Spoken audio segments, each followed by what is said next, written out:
Hey guys, welcome back to today's video. Today is Sunday, December 6th, 2020, and today we're going to be talking about the Republican parties in Arizona and Georgia. These are two states that were crucial to Joe Biden's victory in the 2020 election, and there are a number of things happening now that President Trump has said both Arizona and Georgia were rigged against him. He is calling on election officials in both states to not certify the election results. They have already been certified, and calling on the representatives and senators to backtrack and to call on the statewide officials to somehow overturn the election results or even appoint electors in favor of Donald Trump. So first of all, what is happening in these states is not just the presidential result. We are seeing a shift in favor of the Democratic Party on every single level, whether we're talking about the House of Representatives, whether we're talking about the Senate elections, whether we're talking about governor elections, and obviously the presidential election.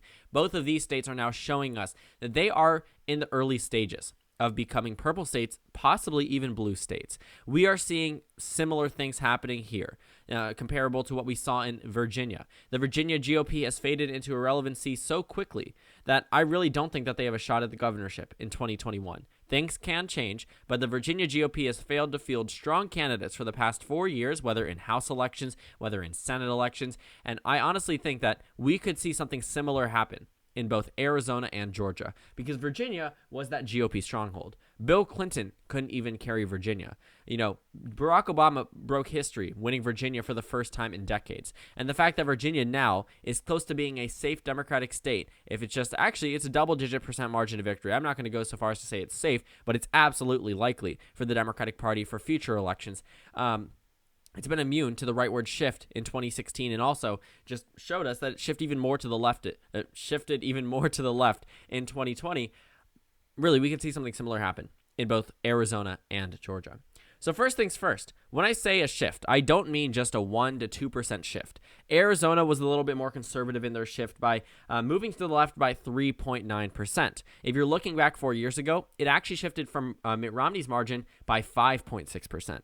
Fast forward, 2020, Joe Biden wins the state by a very narrow amount, but this could be the start of future victories in this state for the Democratic Party. Well, what about Georgia? This state actually shifted 2.1% from 2012 to 2016, and then an additional 5.4% from 2016 to 2020. Super significant shift, very notable. And I think it's very fascinating that both of these states have continuously shifted. And I think that 2012 to 2016 shift towards the Democrats is even more impressive because this was a year where the entire country shifted to the right. The entire country, with the exception of 3 to 4 states, every single state practically, majority of them, 90% of them, voted more rightward than they did in 2012. So I think that's just interesting that Arizona and Georgia, also Texas, were states that shifted to the left in 2016, despite every other state, literally every other state, voting to the right of where they did in 2012. And I think it goes to show how much of the vote share that the Democratic Party is going to be increasing in both of these states. And now there's party infighting.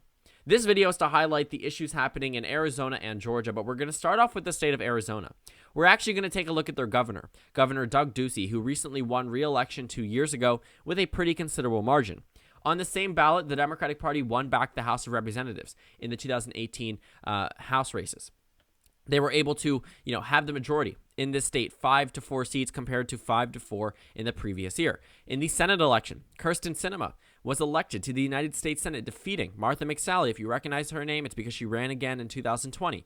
Kyrsten Sinema defeated a Republican in this state, one of the first, few Democrats to win here. Actually, it says right here, the first Democrat to win a U.S. Senate seat in Arizona since 1988, and now they have 2 Democratic senators. Like I said, Mark Kelley defeated Martha McSally, 2 Democratic senators now, not 1, but 2, and the House of Representatives stayed the exact same. And on the presidential level, Joe Biden won the state of Arizona. So there are just so many things happening that, I can't even try to begin to explain how this could be good for the Arizona GOP. And the reason why I'm mentioning Governor Doug Ducey in the early beginning is because Donald Trump attacked Governor Ducey. He said that he should not have certified the election results. We've seen a very big push from members of the more right-wing part of the Arizona GOP. The Arizona GOP chairwoman, Kelley Ward, called for a primary challenger to the Republican Speaker of the House. That's issue number 1. Issue number 2 is that there is a GOP congressman floating the idea of a recall on Governor Doug Ducey. That's insane in itself. Number three, all of the things that I listed. The election results have not favored the Republican Party in Arizona, except for one candidate in particular, Doug Ducey. And looking ahead to the 2022 Senate elections, he was a top name before President Trump vilified him.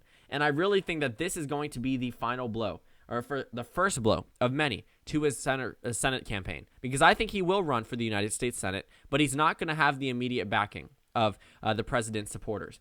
Doug Ducey was a supporter of President Trump. He, was able to win in 2018 off the backs of Trump voters, and he won with Democratic voters as well. But looking ahead to 2022, first of all, serving in a governorship is very different than serving in a legislative position on the national level.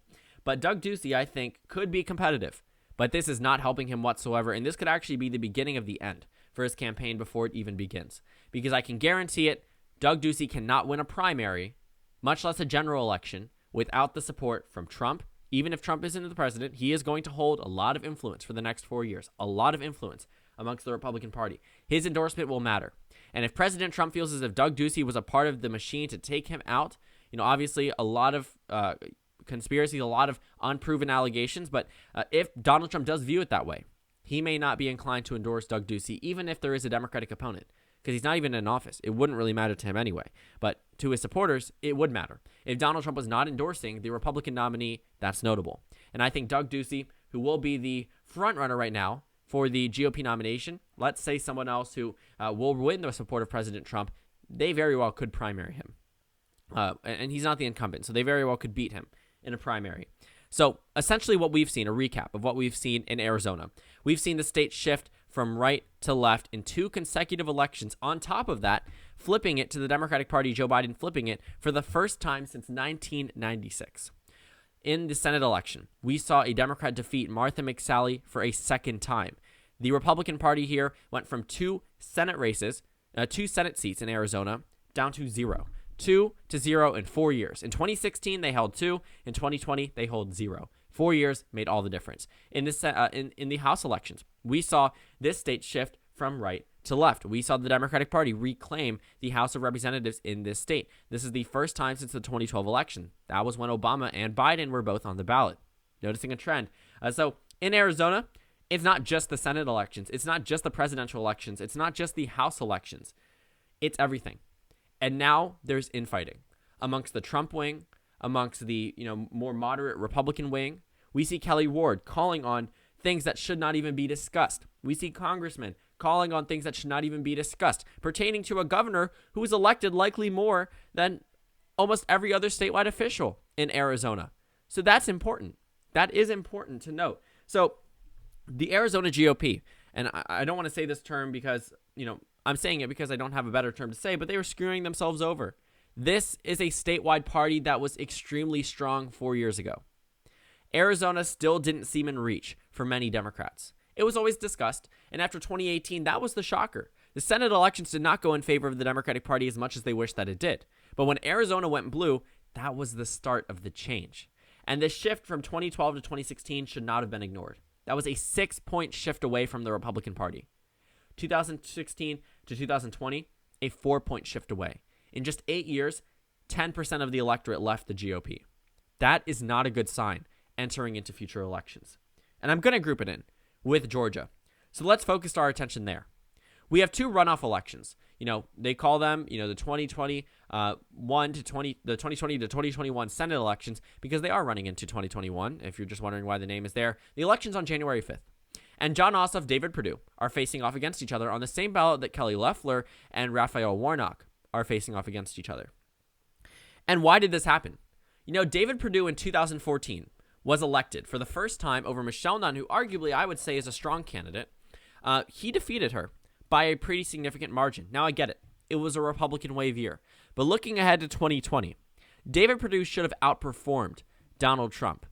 And it's not just that, I think David Perdue is a flawed candidate because of the whole idea of insider trading. It doesn't matter that he was, cleared of all wrongdoing, that we know that our legal system isn't, not necessarily our legal system, that our judiciary system isn't always the most accurate indicator of what actually happens. But connotation is there. You think David Perdue, you're going to think insider trading. That's just how it is now, whether it's messaging by the Democratic Party or literally what David Perdue did. I'm not one to speak about that, but I think regardless, it's going to negatively impact him significantly.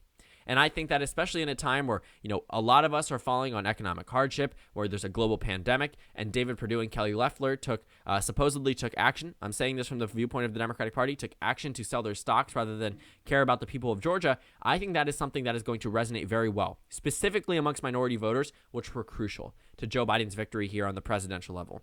So, how much did Georgia swing? Well, I mentioned it early before, but overall it swung a total of 7.5%, so 8% rounding up from 2012. That is super significant on the presidential level. And looking at these Senate elections, Jon Ossoff should not even be in a runoff. David Perdue, incumbent senator, he should have won re-election. Jon Ossoff, not elected to a statewide office, not elected. Ran for House of Representatives in 2017 and lost. Ran now for Senate, could lose, but might not. And the fact that that is even possible, I think, is a testament to now how weak the Georgia GOP is in terms of corralling their voters. Also, I don't think that it helps that President Trump is now asking the Georgia governor to overturn the election results. Brian Kemp is saying no. Brad Raffensperger is saying no. Georgia statewide officials are saying no to President Trump, and he is vilifying them. He is saying that they are bad people. Trump is even floating the idea that Doug Collins would run against Brian Kemp in the 2022 governor elections. And I can tell you this much. Future Governor Stacey Abrams would thank you very much for that move, because that would be one of the worst things you could do. Brian Kemp has a 45% approval rating. Now, that's not super high, but it's higher than President Trump's. And the fact that Trump is now attacking an incumbent governor who he backed 2 years ago really goes to show, number one, that he may not be too supportive of certain candidates in the future. That may be a warning sign to GOP candidates, number one. But number two, I think that really tells the people of Georgia that this is a man that they propped up before. Trump's supporters are not going to be too inclined to re-elect Brian Kemp. And also, moderate Republicans may not be too inclined to support any Trump-backed candidates in the future. It's a lose-lose situation. I don't see how you could draw this and say, wow, Brian Kemp is going to win in 2022 now that he's being attacked by the president of the United States. But I don't think that this, clinging on to President Trump mentality is going to work. Because look at the results. At the end of the day, Donald Trump lost the state of Georgia. And Kelly Loeffler and David Perdue are still saying there was fraud, indirectly or directly, in the case of Kelly Loeffler versus David Perdue. Both of them are calling on audits, they're calling on recounts, they're calling on statewide officials to not certify the election results. And you know what that tells the voters in Georgia?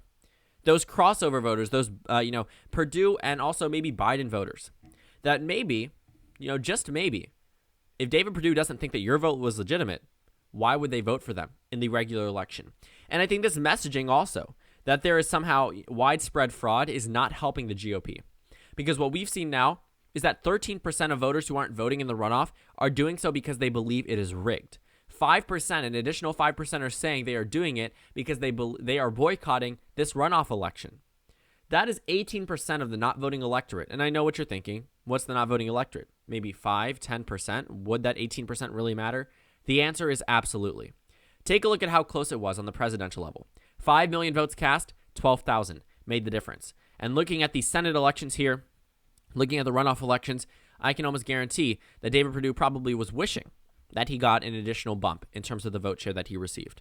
I know he's wishing about that because Jon Ossoff sure did better, but he didn't compare to Joe Biden. But looking ahead in these runoffs, if the Democrats are able to take the energy that they had, they could actually be in a situation where they could win the runoff election.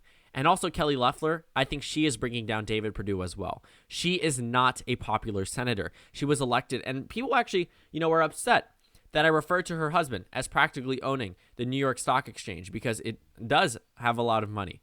But also, he is the chairman and CEO of the company that runs the New York Stock Exchange. So he absolutely does. And the fact that she is married to a man worth $500 million will not resonate well with a lot of these working class voters, because I've seen an ad from Kelly Loeffler, and it did not, I don't think that ad would resonate well. She said that, Kelly Loeffler, someone was speaking for her, obviously, a narrator, was saying that she would be able to understand what it was like living paycheck to paycheck. I want one of her paychecks. I would be fine living off paycheck to paycheck with her paycheck, but I don't think many of Georgia voters actually view someone who's worth $500 million practically as someone who can resonate that well, especially since we see the same issue of potential insider trading from Kelly Loeffler. And I think that is something that is really going to hurt both of these candidates. But it's not just that. Not only are they bringing themselves down, but Donald Trump is vilifying the governor, someone who was elected by these Republicans 2 years prior. Brian Kemp did better than Donald Trump. Brian Kemp did better than Donald Trump in 2018 versus 2020. That is a fact. Stacey Abrams came very close to winning. She came very close to winning. And looking in 2022, I think that the Republican Party should be extremely worried because Stacey Abrams is going to run again. And this year will be a lot more favorable, I would say, in Georgia specifically. Maybe not so on the national level. I think it'll be a Republican wave. But again, some governor elections are immune to that, as 2018 was for the Georgia governor election. But Stacey Abrams did well. She was within 2 points of winning that governor race. If there is still significant infighting in just a year from now, I would say the 2022 governor election would actually be leaned towards the left. Because Stacey Abrams is someone who's not going to face significant primary opposition. But if Doug Collins and Brian Kemp face a position where it's a split between Trump Republicans and moderate Republicans, one group is going to be disenfranchised in terms of voting in the regular election. And that's going to be something that isn't going to be too popular and something that the Republican Party is going to want to avoid. But now that President Trump is saying, Brian Kemp is a bad governor, he's encouraging Doug Collins to now run because Brian Kemp won't overturn the election results. Combined with the fact that Arizona is now seeing Donald Trump lash out at Governor Ducey, a top name for the 2022 governor election, we could possibly see, number one, both of these states retain in the Democratic column on the presidential level, and also both of these Senate seats in Georgia actually shift to the Democratic Party, which would put the Democratic Party in the overall majority. And I think it's just very interesting that Trump is now attacking these governors. The House results are not showing favorable for either race. The Senate results are not being too favorable in either state. The GOP chairwoman in Arizona is calling on a primary for the Republican House Speaker. We're seeing a congressman call on a recall for incumbent Governor Doug Ducey. In Georgia, we're seeing the runoffs overwhelmed by President Trump. He spent his entire rally practically talking about how the election was rigged. Kelly Loeffler and David Perdue do not want Donald Trump's vote share because if they get it, they lose the election.